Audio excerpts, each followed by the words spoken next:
CM Revanth కు Congress high command నుంచి మళ్లీ నెగిటివ్ అభిప్రాయమే వ్యక్తమైంది. సెక్రటేరియట్ ముందు మాజీ ప్రధానమంత్రి రాజీవ్ గాంధీ విగ్రహ ఏర్పాటు విషయంలో సోనియా, రాహుల్ గాంధీలు నో చెప్పినట్లు తెలుస్తోంది. వారిద్దరూ రాజీవ్ గాంధీ విగ్రహ ఏర్పాటుకు ఒప్పుకోకపోవడమే గాక తెలంగాణ సమాజం నుంచి వచ్చిన వ్యతిరేకత ఒత్తిడిని దృష్టిలో ఉంచుకొని హడావిడిగా రేవంత్ రెడ్డి సెక్రటేరియట్ ముందు తెలంగాణ తల్లి విగ్రహం ఏర్పాటుకు శంకుస్థాపన చేశారు. డామిట్ కథ అడ్డం తిరిగింది. సచివాలయం ముందు రాజీవ్ విగ్రహ స్థాపన అర్ధాంతరంగా ఆగిపోయింది. సెక్రటేరియట్ ప్రాంగణంలో ఆగ మేఘాల మీద తెలంగాణ తల్లి విగ్రహం శంకుస్థాపన జరిగింది. తానొకటి తలిస్తే తెలంగాణ వాదులు మరొకటి తలవడంతో రేవంత్ ఆ ఒత్తిడికి తలొగ్గక తప్పలేదు. ఇక సోనియా, రాహుల్ గాంధీలు కూడా రాజీవ్ విగ్రహ ప్రతిష్టాపన కోసం టైం ఇవ్వకపోవడం కాంగ్రెస్ శ్రేణుల్లో చర్చనీయాంశమైంది. ఢిల్లీ అధిష్టానం నుంచి ముందు తెలంగాణ సెంటిమెంట్ ను గౌరవించాలనే సంకేతాలు రావడమే ముఖ్యమంత్రి హడావిడికి కారణమనేది ప్రభుత్వ వర్గాల్లో టాక్. మొన్న రాజీవ్ గాంధీ జయంతి సందర్భంగా సచివాలయం దగ్గర ఆయన విగ్రహ ఆవిష్కరణ కార్యక్రమానికి హాజరు కావాలనే రేవంత్ విజ్ఞప్తిని సోనియా, రాహుల్ ఇద్దరూ తిరస్కరించారట. ఇంత రచ్చ జరుగుతున్న సమయంలో వివాదాల్లో ఇరుక్కోవడం ఇష్టం లేకే వాళ్ళిద్దరూ వెనకడుగు వేశారనే కామెంట్స్ కాంగ్రెస్ పార్టీ కేంద్రంగా బయటకు వస్తున్నాయి. ముందు తెలంగాణ సెంటిమెంట్ కు విలువివ్వాలని వాళ్లు సీఎం రేవంత్ రెడ్డికి స్పష్టంగా సూచించినట్లు పార్టీ వర్గాల భోగట్ట. దాంట్లో భాగంగానే హడావిడిగా సచివాలయం ప్రాంగణంలో తెలంగాణ తల్లి విగ్రహం ఏర్పాటుకు భూమి పూజ జరిగింది. సచివాలయం ఎదురుగా ఐలాండ్ లో రాజీవ్ గాంధీ విగ్రహ ఏర్పాటు నిర్ణయం తర్వాత వస్తున్న విమర్శలను తిప్పికొట్టేందుకే ఆ పరిపాలనా సౌధంలోని బాహుబలి ద్వారం ముందు ఈ విగ్రహం ఏర్పాటు చేయాలని సీఎం నిర్ణయించారు. ఈ మేరకు తూర్పు వైపున మెయిన్ గేట్ దగ్గర భారీ మార్పులు చోటు చేసుకున్నాయి. ముఖ్యమంత్రి రేవంత్ సెక్రటేరియట్ లో ప్రవేశించడానికి ఈ ద్వారాన్ని ఉపయోగించడం మానేశారు. ఆయన ఈశాన్య ద్వారం నుంచి లోపలికి ప్రవేశిస్తూ అదే ద్వారం గుండా బయటకు వెళ్లిపోతున్న విషయం తెలిసిందే.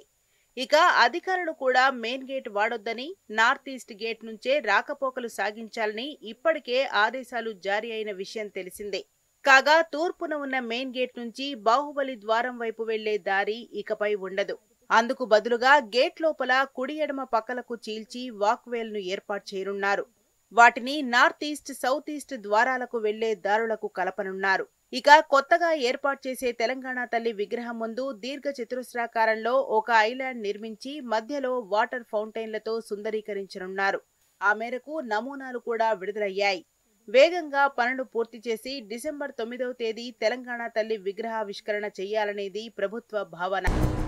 మరోవైపు సచివాలయం ముందు కొత్తగా ఏర్పాటు చేసిన ఐలాండ్ లో దివంగత ప్రధాని రాజీవ్ విగ్రహం ప్రతిష్ఠించాలనే సీఎం రేవంత్ నిర్ణయం పెద్ద రచ్చకు దారితీసిన విషయం తెలిసిందే. అక్కడ రాజీవ్ గాంధీ విగ్రహం ఒకటి పెట్టేసి సోనియా, రాహుల్ గాంధీల దగ్గర మార్కులు కొట్టేయాలన్న ముఖ్యమంత్రి స్కెచ్ రివర్స్ అయింది. తెలంగాణ వాదులు స్వరాష్ట్ర సాధన కోసం ఉద్యమం చేసిన వాళ్లు ఆయన నిర్ణయాన్ని బాహాటంగానే వ్యతిరేకించారు. తెలంగాణ చారిత్రక నేపథ్యానికి, సెంటిమెంట్ కు రాజీవ్ గాంధీకి సంబంధమేంటని నిలదీశారు. మేధావులు, ఉద్యమకారులు అందరూ ఒక్కతాటిపైకి వచ్చి ముఖ్యమంత్రి రేవంత్ రెడ్డికి లేఖ కూడా రాశారు. రాజీవ్ గాంధీ విగ్రహాన్ని అక్కడ ప్రతిష్ఠించడంపై తమకున్న అభ్యంతరాలను దాంట్లో పేర్కొన్నారు. రాజీవ్ గాంధీ పట్ల తమకు ఎలాంటి వ్యతిరేకత లేదని, కానీ ఆయన విగ్రహ ప్రతిష్టాపన సచివాలయం ముందు కాకుండా మరెక్కడైనా చెయ్యాలని వాళ్లు సూచించారు. సమైక్య రాష్ట్రంలో అక్కడ తెలుగు తల్లి విగ్రహం ఉన్న విషయాన్ని ఈ సందర్భంగా వాళ్లు గుర్తు చేస్తున్నారు. అటు ప్రధాన ప్రతిపక్షం కూడా సచివాలయం ముందు రాజీవ్ గాంధీ విగ్రహ ఏర్పాటును తీవ్రంగా వ్యతిరేకిస్తోంది. సమీకృత కొత్త సచివాలయం నిర్మించిన తర్వాత అక్కడ తెలంగాణ తల్లి విగ్రహం ఏర్పాటు చేయాలి అని ఎప్పుడో నిర్ణయించామని, దశాబ్ది వేడుకల్లో తొలి ముఖ్యమంత్రి కేసీఆర్ అదే విషయాన్ని స్పష్టంగా ప్రకటించారని BRS working president KT Ramarao గుర్తు చేశారు. నెక్స్ట్ అధికారంలోకి వచ్చేది తామే అని, అప్పుడు సచివాలయం చుట్టూ ఉన్న చెత్తను ఊడ్చేస్తామని అల్టిమేటం కూడా జారీ చేశారు.